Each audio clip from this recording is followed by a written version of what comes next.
Oh, I forgot I was supposed to film a video. Why is Balatro so addictive? Systems-wise, probably the gameplay, but I'm gonna go on a limb and say the reason why Balatro is so damn addictive is because of this insane loop. The thing about Balatro's soundtrack is that more than anything, Balatro's soundtrack is simple. Balatro's soundtrack relies heavily on vibe, melody, and other shit that I can't think about right now.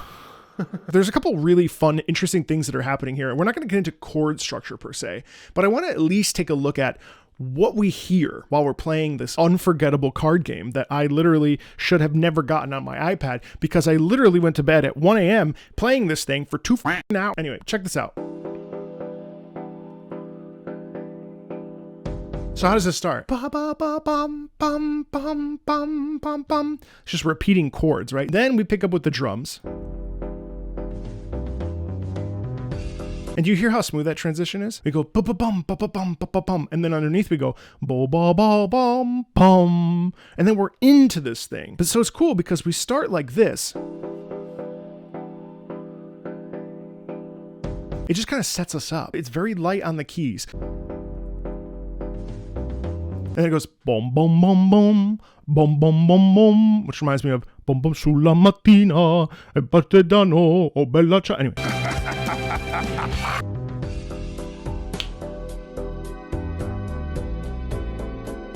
Dum, dum, dum. Just changing chords. Da da dum dum dum dum dum.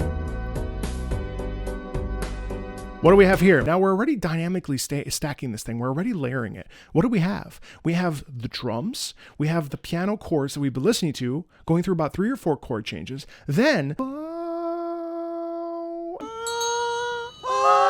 and that's before the melody. This is all set up. But because of the way that the rhythm moves and because of the way that the chord is being played and the chords that are chosen are being played, what we end up getting is this feeling of like relaxation almost. There's a vibe to it, right? Obviously. There's a sense of like, yeah, okay. And then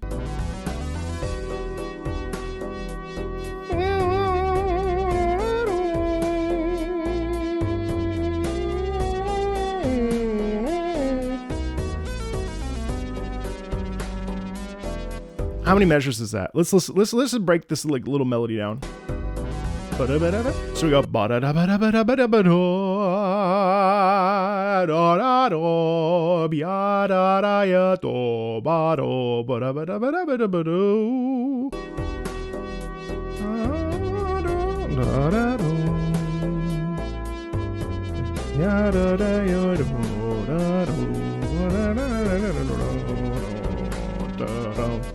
realistically, we're not going too crazy in the range, too far in any particular direction. I would say we're within about an octave, maybe an octave and a half, right? We're kind of keeping it locked in. And I think that also does a really good job of not letting us like distract us from this piece of music, right? Like this piece of music is serving a wonderful purpose. And actually what's really cool about Balatro as I'm talking about it is the fact that the music and the gameplay essentially are synonymous. I mean, I can't even imagine turning this off. I can imagine playing muted, sure, but like, you know, I can't, like, if you're like vibing and you're looking to vibe this piece of music with the idea and playful like nature of the poker elements and the roguelike elements in here and the Joker, this all fits incredibly well. And it really does kind of transport you into a different place where you're just like sitting back and allowing this thing to kind of breathe into you, right? But if you think about it, if this were to go in a different direction and have a lot more movement, a lot more rhythm, a lot less sustained notes, I think it would be very distracting.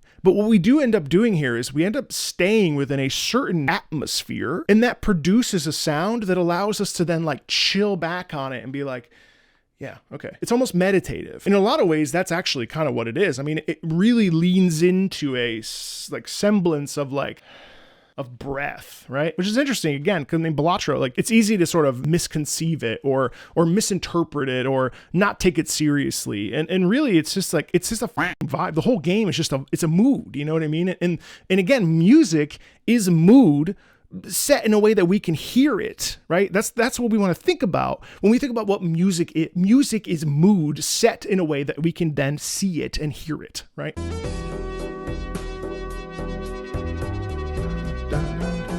Chords don't change. We're still doing the same chord movement. A little bit of vibrato on that.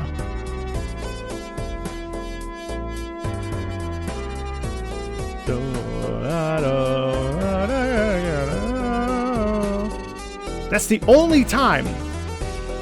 That's the only time in the harmony that we go up in the upper register. But it also is like the harmony done well really feels like a shadow element rather than feeling like something that takes over. Good harmony, especially when it's upper harmony, it's just adding an outline to with the pen, a white outline on a black pen. You know what I mean? Like it just kind of lifts the thing off the page. That's really what we want when we want like a nice tight harmony that doesn't detract from the experience.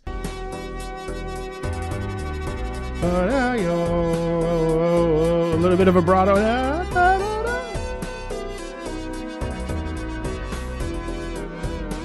Even when we do go up, we do come home pretty quickly because that's almost like a flourish. It's almost like you got those cards, baby. Wait, but don't go crazy just yet. We still got to kind of figure this out because there's 8 more rounds. You know what I mean? And then we get a little bit of a bridge here.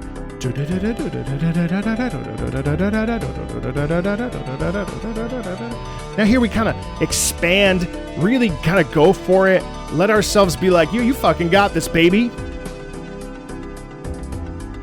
Still doing that same pattern, getting a little bit louder. Notice that the rhythm underneath, the support system of that melody hasn't gone away.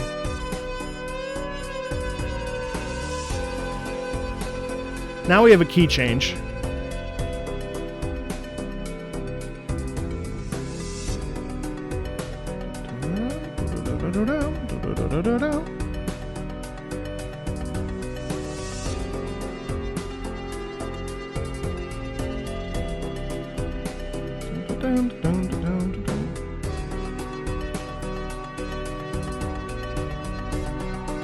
Still doing the same rhythm while we're getting a little bit of this improvisational section in here.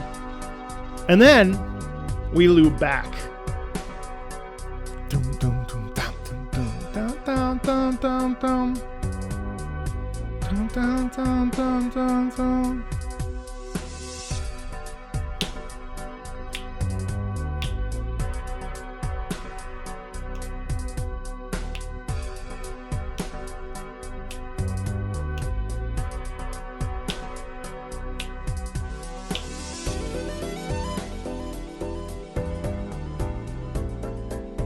We're back.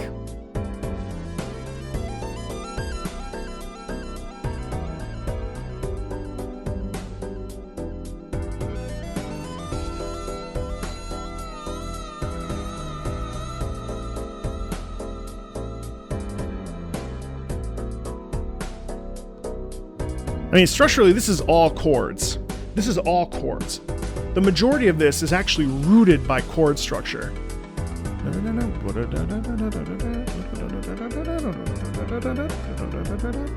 And we just kind of have a wandering melody line that in the beginning of this piece was pretty central, and now we're kind of exploring the upper register, trying arpeggiations, trying this really nice movement into the upper register.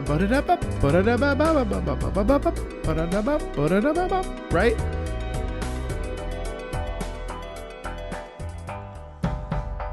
And then a reset back to the basics.